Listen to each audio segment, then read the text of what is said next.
Welcome to the Gathering of Tribes weekly discussion of the Come Follow Me lessons. I'm Chuck Kay, and I'm here with Rachel Krause. And we're happy to have you join us in this discussion regarding the Doctrine and Covenants with faithful members of the Church of Jesus Christ of Latter-day Saints. This week, we have invited Sister Melinda Brown to join the conversation. So I'm going to introduce Sister Brown. So Melinda Brown is the author of An Endowment of Love, Embracing Christ's Covenant Way of Living and Loving. She has a particular passion for helping young adults learn to love the temple.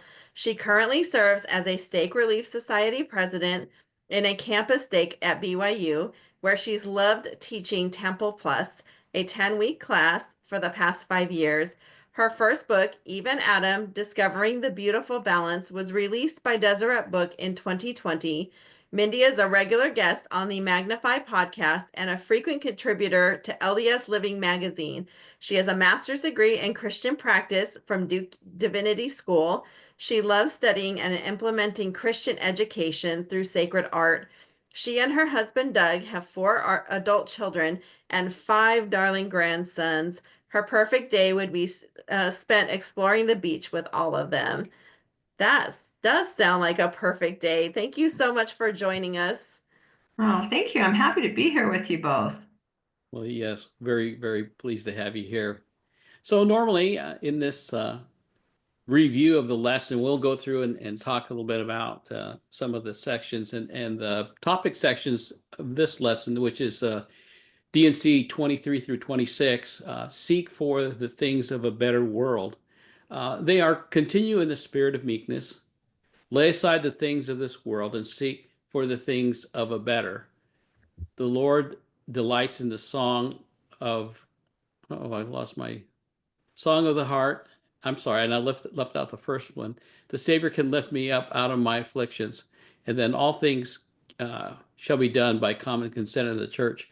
And this is kind of these sections to me are a little bit, I don't know, I wouldn't say disjointed, but they are far-reaching in a lot of different ways. So I would like to actually start with the last section that we have for study, which is section 26. And that one was all things shall be done by common consent in the church. And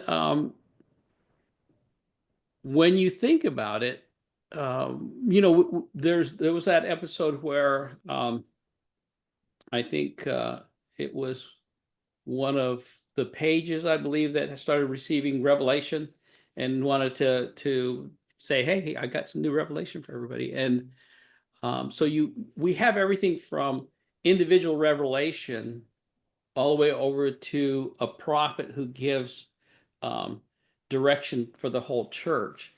But still we have this tenet of common consent. And it's kind of an interesting thing, I think, for maybe unique among a lot of churches. It's not an actual bottom up setting of tenets and doctrine. It is actually top down with the understanding that all of us need to accept what is being presented. So what if we don't accept? What if your feeling is, oh, wow, I don't know about that. Any comments on that?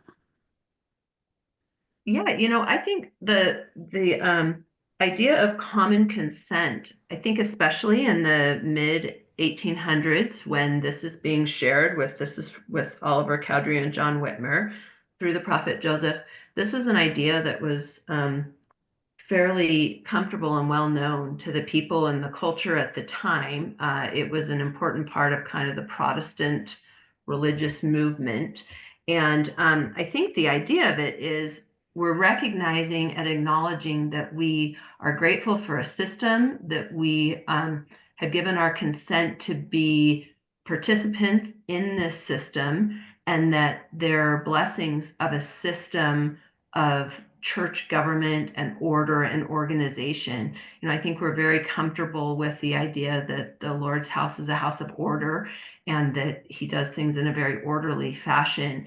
And when we raise our hand to sustain someone in a church position, we're illustrating that we'll be supportive of them, that we understand that there needs to be this degree of organization. I don't think it necessarily means that we'll agree with everything, but we will support it in the sense that we just appreciate that there needs to be order.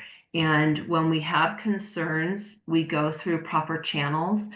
We don't gossip about that. We address them directly. We might go speak to the person directly, or if it feels more significant, perhaps we go talk to our bishop about it or our stake president about it. But there are proper channels through which we operate, and we respect that there is an order of church government. And I think it's really valuable to appreciate that we're not asked to agree 100%, but we are asked to support and recognize that we'll get our turn. And when we support each other, what comes around goes around. And, we're all mortal, fallible humans, but we're just doing our best to try to do things the Lord's way. So I'm grateful for that guidance. Yeah, I really like those thoughts, and it gives me comfort to know that my opinion matters.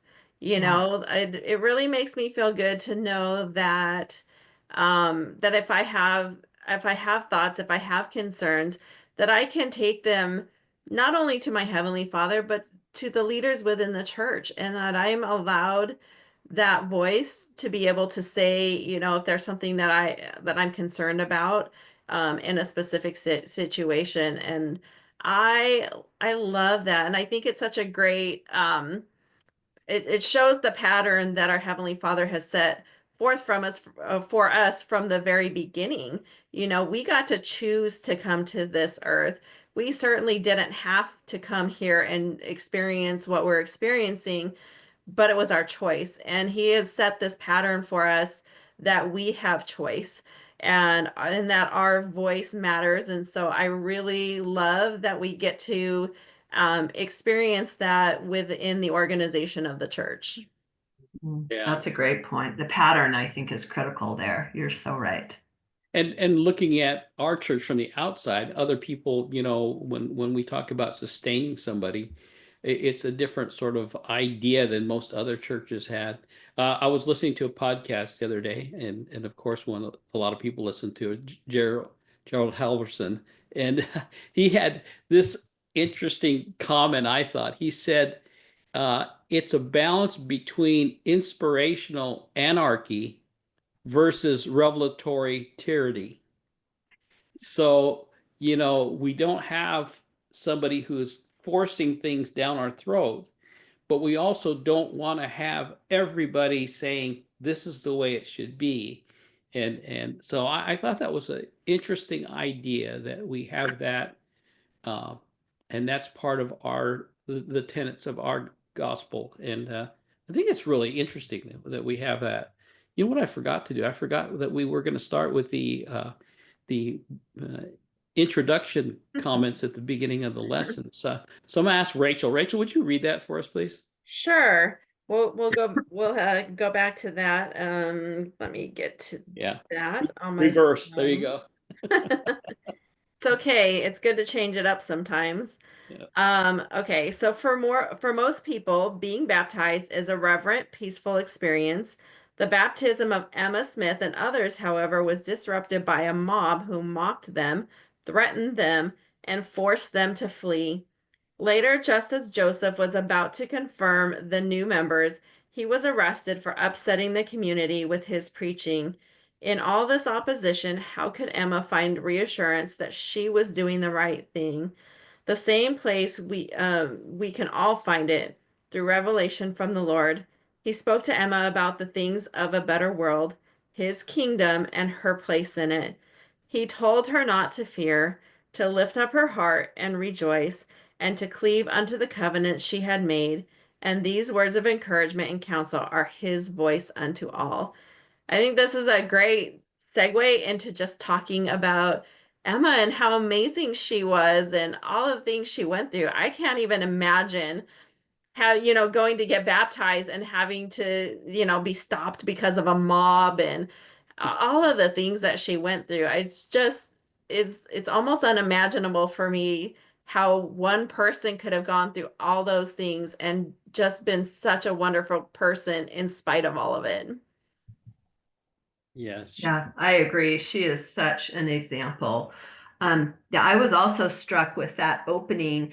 It kind of highlights those three things about her revelation in section 25, that it focuses on don't fear, lift up your heart and rejoice, and cleave unto your covenants. And when I thought about that, I am so struck that that is just like the trio that President Nelson speaks to constantly, it feels like. And I went back and revisited several of his talks, and like there are just great statements about all three of those again and again. And I just love that there's this consistency in how the Lord counsels us and guides us and directs us with very basic tenets. I mean, these are three simple ideas, and whether it's through the prophet Joseph or our modern prophet, President Nelson, or personal revelation, they just seem to be the three that get mentioned over and over again. And I love that consistency and that repetition. It's something that really helps me learn, is to hear it again and again. Yeah, I I agree. agree. But let's go ahead and kind of at least move through these other sections of the Doctrine and Covenants that this lesson outlines. 23 is kind of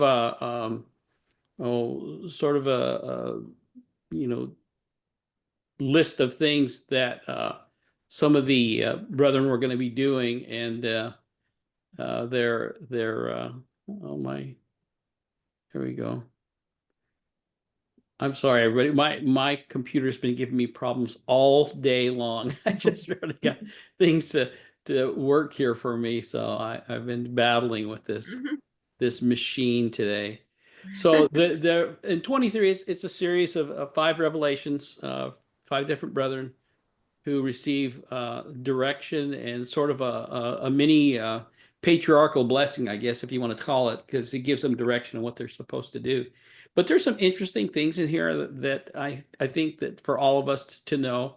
They all sort of get the same direction. It's interesting that there's a common wording there. It says, thou art under no condemnation. And he says that to each one of them. It's until he gets to Joseph Knight, and he doesn't say that. So I don't know if there was something that he did that maybe he was not living up to, or I'm not exactly sure what the situation was. And then once again, my computer just went goofy on me here. Um, but I think that those directives to all these brethren are valuable to all of us, because all of them are asked to preach the gospel, but some are told to sort of take off now and do it now, and then others are told, okay, hold on, and you need to do this, and others are told you'll get your chance to do that at a later time. So. Uh, Yeah, I think there's another thing that gets repeated three different times, is they're being directed to strengthen the church. I think this is kind of a call to consecration, which is something we all strive to do. So it's good to be reminded to use your time strengthening the church and the kingdom of God. Yeah, and the next section in 24, um, and again, my computer is doing some weird stuff. Can you turn to section 24, Rachel? I was Sure. going to read a couple of things out of that. That one's kind of in little sections too, about what things are going on, what they're required to do. Okay, here we go. I think my screen is back again. Oh my gosh. I can't believe this thing is battling me like this. Everything I'm trying to do. Okay. It's okay. So yeah, so I did really enjoy reading section 24 too, because um it talks about preaching and expounding the scriptures, and I think it's so important to be able to talk about the scriptures. And I really enjoy our current model of teaching the scriptures with the Come Follow Me lessons, because we get to speak all the time about the scriptures in our homes and in church, and in podcasts like this. We get to talk about the scriptures, and I love that we have opportunities to expound the scriptures to one another. Yeah. Okay. And my screen just says unknown error, return to gospel library, and it's not returning me. So I'm going to look at these topics here and try to remember what I put down as my notes. The I think each of us has a role to play in our Heavenly Father's kingdom, and in these sections it rolls out information for each one of these brethren. And one of the interesting things is that these directives for us, or callings for us, sometimes are in different um, time sequences. Some of them are immediately, it'll be given to you in the moment that you need this.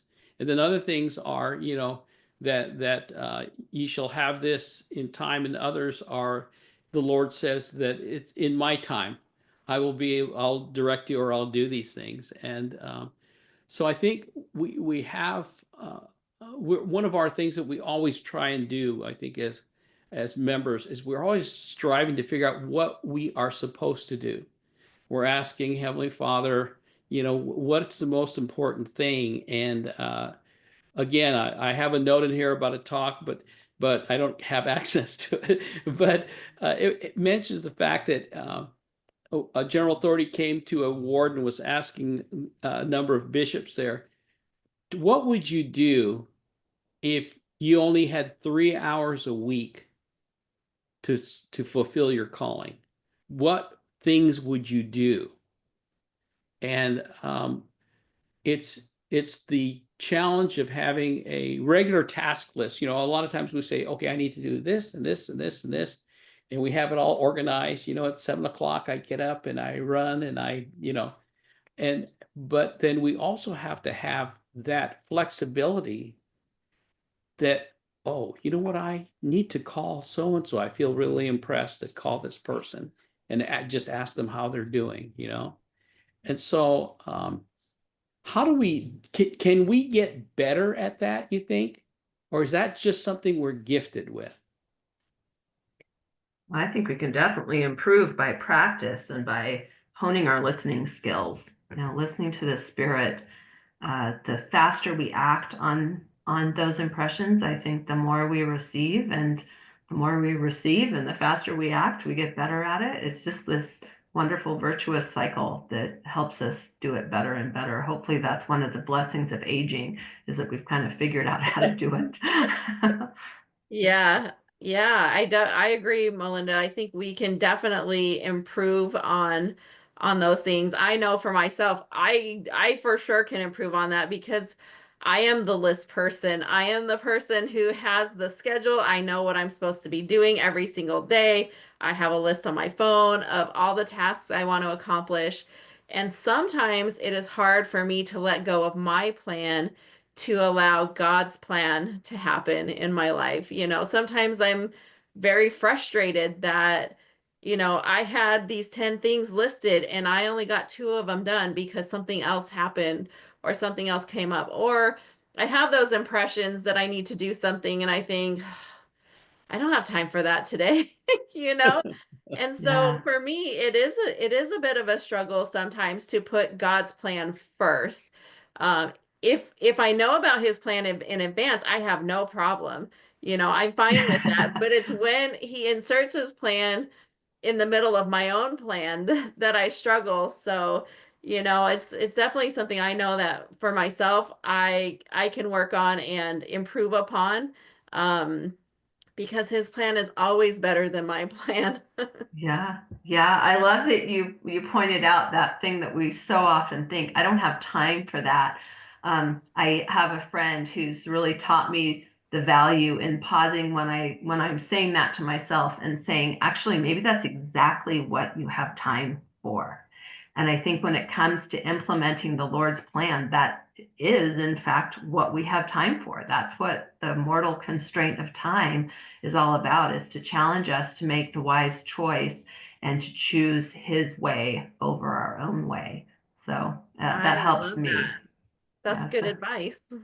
well, it's a wise friend I have, We all could use wise friends, that's for sure. for Uh, sure. in this sections, they talk, and along with all these other things, the idea of meekness is brought up. And how do you think that plays into our receiving those messages or receiving those promptings to do the most, the good, the better, the best things, Uh, Mm. Yeah, that's a great observation. I did notice that, where I spent a lot of time on section 25, and a lot of things that come up with Emma have to do with meekness. One of the definitions that I really love of meekness is a very simple one, and it's simply controlled power.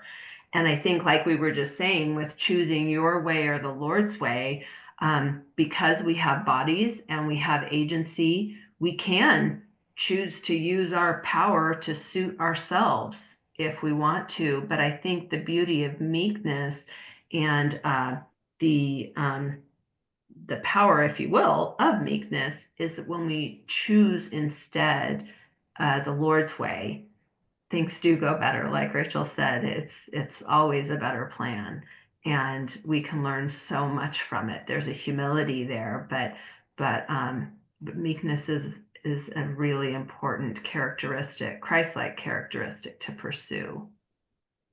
Yeah, I agree. And as I've read a little bit more about Emma and listened more to podcasts that talk about her, she had many opportunities to display meekness.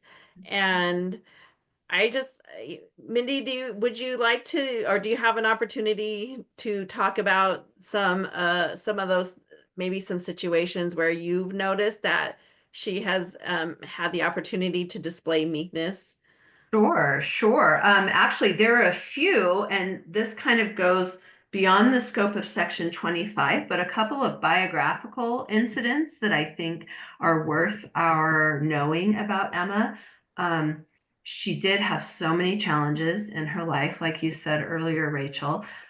She was always there by Joseph's side through all the challenges he was facing, and then she lived many, many years after his martyrdom, and her life continued to be full of challenges. And so one of those I would mention, I'll kind of highlight, well, two in particular. Um, Later in her life, she married a man named Louis Bideman after she was widowed from Joseph. And unfortunately, Louis wasn't quite as devoted to building God's kingdom and following his ways as she was. And he had an affair with a woman named Nancy. And there are records later about what kind of followed that. A child actually came of that incident, a child named Charles. And let's see if I can just find my exact notes here. So the child was born in 1863. His name was Charles Edwin. He was born in 1864 after the incident then. And amazingly, 4 years later, in 1868, it says that Nancy was unable to care for that son that her husband Louis, that Emma's husband Louis had fathered, and she asked Emma to take care of him. And Emma agreed. And she took the son into their home, and she acted as the surrogate mother. Um, and then in 1879, when Emma was dying, she actually suggested to Louis that he should marry Nancy at her passing in order to create a proper home and family for Charles. And they were married a year later, partly because she had suggested that and been a proponent of that plan to Louis. And then later, as an adult, Charles Bideman was recorded as saying that Emma was a person of very even temper. I never heard her say an unkind word or raise her voice in anger or contention. He called her a noble woman, living and showing charity for all, loving and beloved. You can imagine she must have had really strong feelings about that whole thing. And yet she controlled what anger she might have felt, what frustration, and she just poured out love to that child, Charles. What an incredible example. That just, knowing everything we know about Emma's experiences with Joseph, that just seems beyond human capability to me. But she truly was spectacular, even into her old age. Another thing that is an amazing story about her that I think is very little known among the members of our church is that when the bulk of the saints left to head west, Lucy Mack Smith, Joseph's mother, was not able to travel because of her advanced years and her health, lack of health. And Emma took her into her home. And for the last 5 years of Lucy Mack Smith's life, Emma nursed her and took care of her. And I just think that's remarkable. And Lucy had this to say about Emma. She said, I've never seen a woman in my life who would endure every species of fatigue and hardship from month to month and from year to year with that unflinching courage, zeal, and patience. Now, if those aren't meek words, right? Unflinching courage, zeal, and patience, which she has ever done. For I know that which she has had to endure. She has been tossed upon the ocean of uncertainty. She has breasted the storms of persecution and buffeted the rage of men and devils, which would have borne down almost any other woman. And I would say any other human. She really did handle a lot of things, and she did it with grace and composure and charity for everyone. And I think there's so much that we can learn from that example. I'm so grateful for the records we have about Emma's long life and all the ways that she exemplified Christ-like living. That is just amazing. I can't, yeah, I can't even imagine what she went through and to come out of it and just be such a wonderful, strong woman. It's impressive, and she's such a great example to all of us. Thank Yeah. you for sharing those stories. I did not know those things, so thank you for that. Yeah, you're welcome. They're so well documented, and they really are things for us to consider. I would recommend to anyone who'd like to learn more about the life of Emma Smith, the book called First that Deseret Book released a couple of years ago, written by Jennifer Reeder. It goes through thematically and looks at all the ways that Emma was the first of different things in the restored gospel. And it's really an enlightening read that really does help us understand just what a pillar of strength and faith Emma was. That is awesome. You know, some of the frustrations I think about for her had to come from things like she didn't get to see the plates. I mean, she knew they were there and she touched them and stuff, but she never got to visually look at them. Yet all these other folks around, and she was there daily. It's Yeah. how come for me, if it was me, I'd be like, come on, can't I just take a little peek here? Look. And so uh, with all those other things that are happening and all these things that are going on, the miracles, the visitations, even the challenges from other people. I mean, she had to have wondered, because I that verse 4 says, "Murmur not because of the things which thou hast not seen, for they are withheld from thee and from the world, which is wisdom in me in a time to come." And so that had to be something obviously that she was concerned about, and so she was given this uh, revelation to help her understand that that not everybody, there was plenty of people who didn't get to see too, but unfortunately you were right there, but you still didn't get to see that. And the other thing I was going to mention too is that she is mentioned in the Revelation that she is to, verse 6 says, and thou shalt go with him at the time of his going, and be unto him for a scribe, while there is no one to be a scribe for him, that I may send my servant Oliver Cowdery whithersoever I will.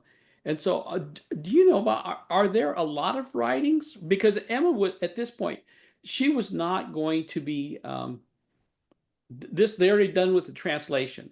So she was not a scribe for writing this down. The church was already established. They already had the Book of Mormon in print at that point. And she hadn't even had a chance yet to even be confirmed a member of the church. They were still fighting with all these people there trying to get that all done. But do Yeah. we have writings from her? I'm not real familiar with that. Well, we do have a lot of letters Mm-hmm. that were from Joseph's side of things. She actually chose to not share publicly the things she had from him later in life. Um, but one of the most intriguing, I think, comparisons that we can look at is actually something that she wrote just at the time that Joseph was taken to Carthage jail, so preceding his martyrdom. Um, at that point, she's 40 years old. So Section 25 is given when she's 26. So 14 years later, through so many twists and turns and ups and downs, right, and challenges in their marriage and the establishment of the church and their family life, he's now being taken away to Carthage. And I'm sure every time he was taken away, she was not sure she would ever see him again.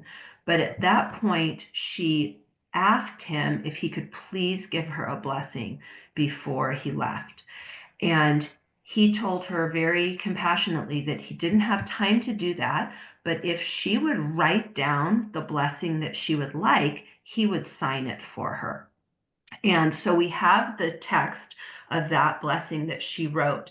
And when you put it side by side with section 25, it's remarkable how clearly it's demonstrated that section 25 was completely pivotal to how she shaped her life, because we hear those elements of section 25 in this blessing that she wrote for Joseph to sign 14 years later.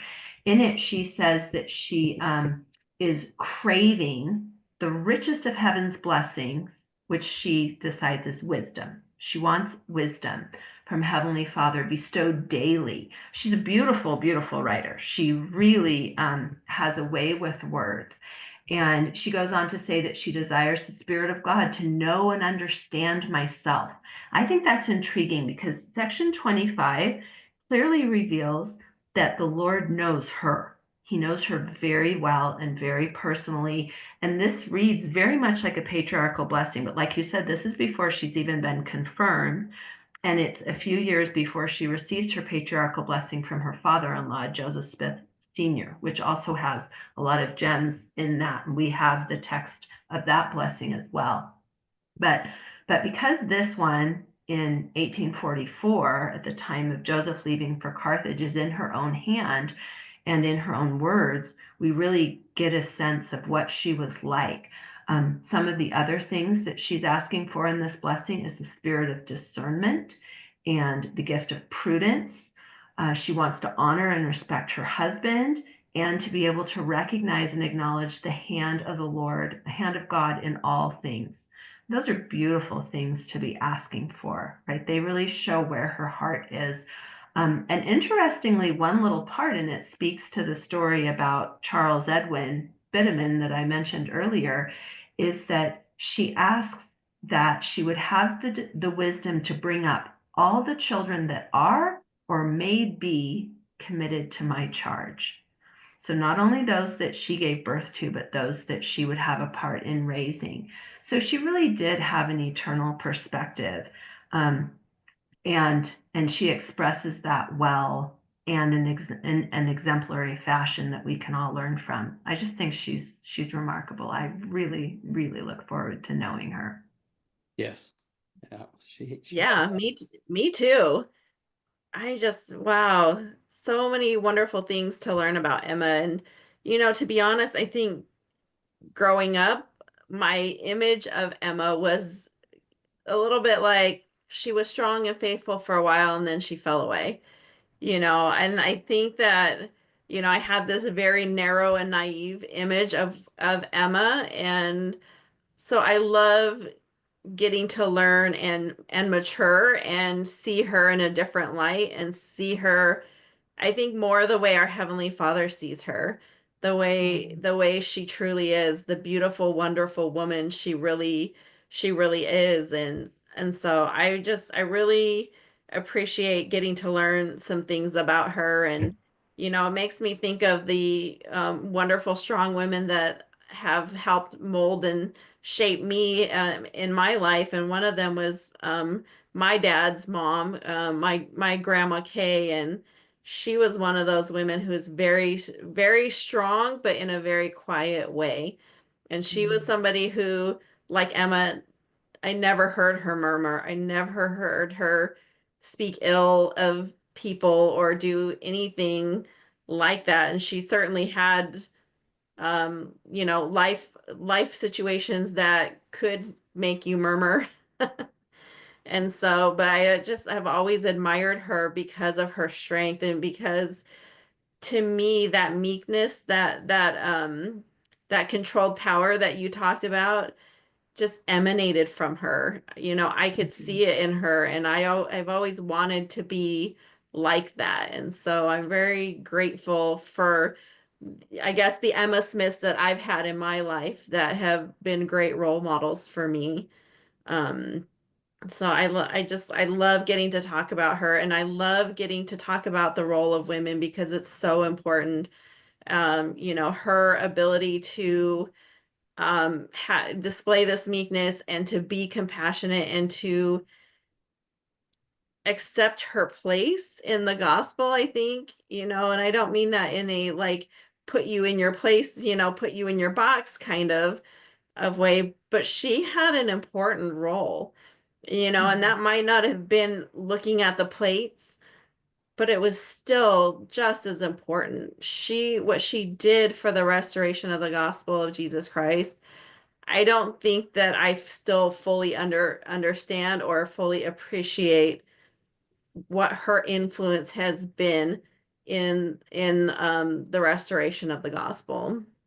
Yeah, one point you bring up there, Rachel, that I think is worth mentioning too, is that we know that Joseph was not able to receive the plates from Moroni until he brought the right person with him. And that right person was Emma.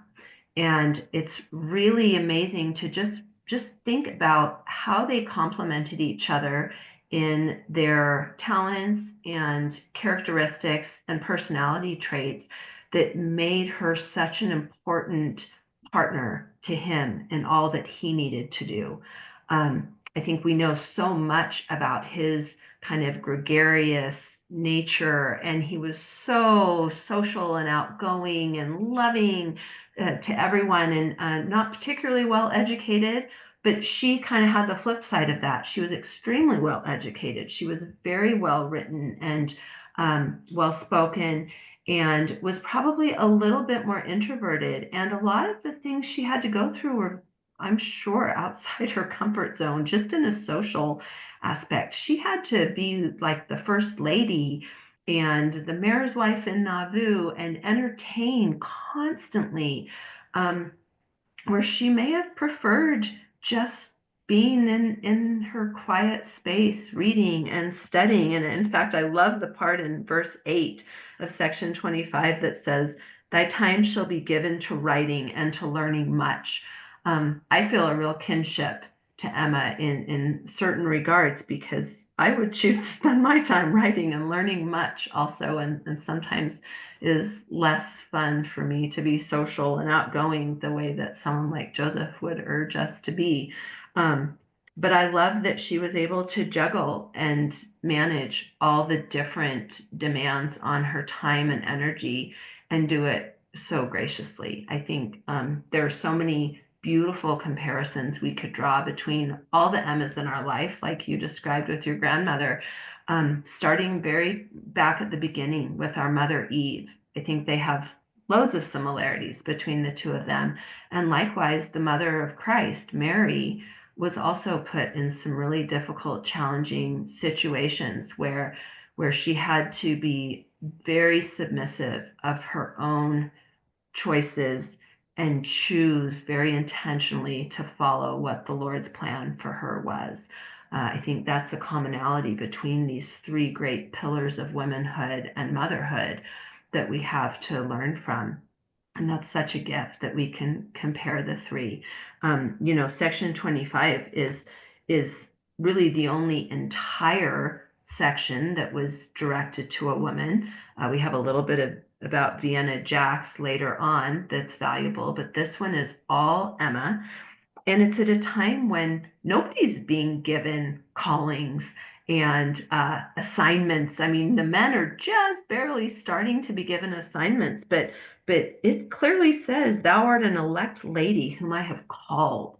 And it talks about the office of her calling and that she shall be ordained under his hand. I mean, this is some language that here, almost 200 years later, we're still kind of wrestling with this language when it comes to women. And here it is in 1830, so early.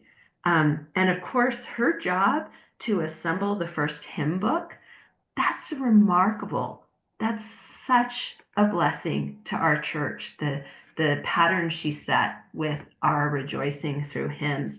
And that portion also there at the end, in verses 11 through 16, really highlights some beautiful characteristics about the Lord that he explains and describes about himself personally, that his soul delights in the song of the heart. And that's beautiful. And that's thanks to Emma's calling in that, with the hymns, that we have that little revelation about what the Lord is like. And we know what our Father in heaven is like as well, because they share all things in common that way. And that's just really beautiful. I love that. Yeah. So do you have more history about this particular part of this, where they're assembling the book and where they find hymns, and if there's any challenges from other, people saying, Well, "Oh, I don't like that hymn. Let's not use that." yes. Actually, there is a chapter in Jennifer Reeder's book about that. It's called The First Latter-day Saint Hymnal, and it talks a little bit about how she went about doing that. At the time, because Emma had been a very active participant in other denominations before marrying Joseph and the organization of the church, I think she was very familiar with a lot of the hymns that were commonly known and sung. And in fact, it mentions that the very first hymn that she included in her booklet, which was called A Collection of Sacred Hymns for the Church of Jesus Christ of Latter-day Saints, was these lines from Know This, That Every Soul is Free. That's really a beautiful hymn. And so the very opening page says, "Know then that every soul is free to choose his life and what he'll be. From this eternal truth is given, that God will force no man to heaven." That's a pretty excellent summation of the gospel of Jesus Christ, right? I don't know that you could pick a better verse to highlight and to start with. Yeah, for sure. Isn't Do that you know, beautiful? did she have any musical talent? Did she play an instrument? Yes, Or, yes. We've read about her, and let's see where it was put. I'd have to look up the source, but it's recorded from a contemporary source that she was a good singer and possessed of a fine voice. So she was very talented. Again, she was from a very cultured background. Her family had acquired some wealth and means that gave her the opportunity to have time learning some of the finer arts. She wasn't just out there working on the farm to put food on the table like Joseph really was. So she did have those experiences in private homes and singing. And let's see, some other things. at one point, her collection of hymns, and I believe it was with some of the persecution that they were suffering, the collection was destroyed, and it was really a tragedy. There were certain parts of it that were saved when the press was destroyed, and that was really devastating. I'm sorry, I'm not real fluid on the details of that. I'd have to refresh my memory on this, but I know that that was a heartache to her.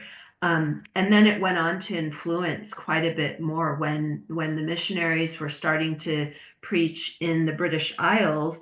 They really were desperate to have hymns there because they had come to appreciate the power of communally singing together. So much of our worship is done through song and singing together. And so Brigham Young had really wanted the British saints to have their hymns as well. So there were some gathered there kind of concurrently to Emma's work, gathering hers. And, of course, it's all contributed to our really rich hymnal tradition in the church. And of course, the Tabernacle Choir just shares that abroad so well. Everyone appreciates how much we love beautiful gospel music, and I'm grateful for that. I, for one, am really touched by hymns. I find that emotions really take hold of me during singing of hymns together communally at church more than any other moment. I think the Spirit really does reach out to us and touch our hearts through song, as we strive to sing that song of redeeming love that we read about in the Book of Mormon. That can be hard to get the words out because the feelings can be so strong there. I think Emma shared that feeling with me. I'm grateful for that shared Well, feeling. she shared that with me too, because I'm the same way. I think it's a common feeling, right? We weep through Right. the hymns, but that's really it's a personal way to worship together and to share our feelings with one another. So I'm grateful for that. Yeah, I really love that. Music is really important to me. It's something that has always just been so important and has always spoken to me and spoken to my spirit. And so bringing this into more of bringing in the indigenous part of what we like to talk about as the gathering of tribes. Music is so important in tribal traditions too, in cultural traditions. As a church, we use music to celebrate, but all of our indigenous cultures do too. And that's a hugely important thing in the tribal traditions. And so, as Hopi, music and dance has been a huge part of how you honor your gods, how you honor the creator. And so music is important in so many ways. And um, I love this whole conversation because music is important from a Hopi perspective, but the roles of men and women are also very important from a Hopi perspective. And so, when we talk about Emma and we talk about her role within the church and within her family, and especially as the wife of Joseph, Hopi women have very important roles too. And so it's been, the importance of the role as a woman is very magnified in Hopi culture. Your role as a man or your role as a woman is very important. It's an important part of who you are. And so I really like to talk about Emma and understanding that her role was important too, and that it's divine. Our roles are divine. And so this whole conversation has just really spoken to me a lot, not just about Emma, but about my culture. And, I can really make a lot of connections there. As far as the importance of all of these things. And so I'm really enjoying getting to talk about that. And like I said, music for me is just I love it so much. And I had a group of women at my house last night, and we were practicing for a song that we're going to be singing for our Relief Society activity. And we're singing as Sisters in Zion. And Oh, I mean, love it. the spirit that it brought to my home to have these beautiful women practicing this song, and none of us are going to join the tabernacle choir. We're not that level. Mhm. But it doesn't matter. The spirit was there, and the feeling that we had when we got to sing the song together as sisters in Zion is just so wonderful. And it just makes me so happy when I have those opportunities to have music be a part of my life. Yeah. You know, I kind of have to take a little exception there, Rachel, because I honestly think members of our church are excellent singers. You go to some other churches and it's not quite, either it's a new hymn for them or something, or they're just afraid to sing it, but I have noticed over the years, and I've had a lot of years, that uh, there are some beautiful voices, and that this idea of music and singing, Rachel's mentioned our people, the Hopi people, and a lot of indigenous people use music as a way to tell the stories or keep Mhm. traditions, or, I know, I can't remember if it was the Samoans or the Tongans. There was actually a genealogy thing. They had songs about how people, brought these plants, and who brought it and who was related to who. And so there's a lot of things that can be interwoven in the music. And when you do that, it's easier to remember that. It's easier to um, incorporate that into your daily thinking. And this, I always tell the youth, I don't know why there's always a paradox to me that the youth, when it's time to sing, they would just barely croak out the song. And I said, I took you guys to activities, and I turn on the radio, and you guys would make so much noise singing the song I couldn't even hear myself thinking, why is it you will sing that song but you won't sing this song? And I said, I promise you, if you learn the songs of the gospel, they will benefit you your whole life. If you Mhm. have those songs, you can hum those in your head if you're having a bad day, and it will bring you back. It will set you in a good mind set, and it maybe even change your whole day if you will remember to do that. And so I can see why this was such an important thing, that it sounds like, okay, Emma, here's something you could do. You could do this for me. You put some songs together. But no, it was way more important than that. It was Yeah. the beginning. And it's unfortunate we don't sing a lot of the songs in our hymn book that we have now, and then we're getting new ones. And so it's a little tough. I heard a talk one time where somebody had been in a meeting, a general authority, and they had sung a song. He goes, that one's not very familiar to me. It must be from the sealed part of the hymn book.